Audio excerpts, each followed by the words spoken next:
Gabi na mga idol, patayin na rin natin itong mga pamprom ilaw. Wala na ang gumagamit, dapat pinapatayin nila. Ito pala yung pamprom area mga idol. Oh. Ito yung mga control panel mga idol. Yung control panel yan, naka-metro yan mga idol. Metro.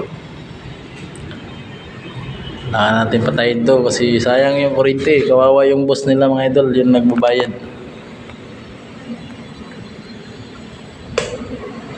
Pa sa kabila mga idol, patayin natin. Maintenance room.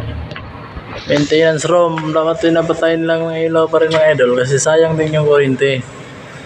Wala namang gumagawa mga idol. Oh. Wala yung IBR ng elevator room mga idol. Maliit lang.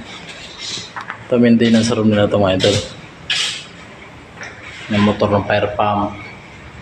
Fire pump. Yung motor. PCB. ETS. Ito, PP panel mga idol, mga panel board ng mga motor, mga pump dyan mga idol, drainage pump. So, tayin natin mga idol. Kawawa naman yung mga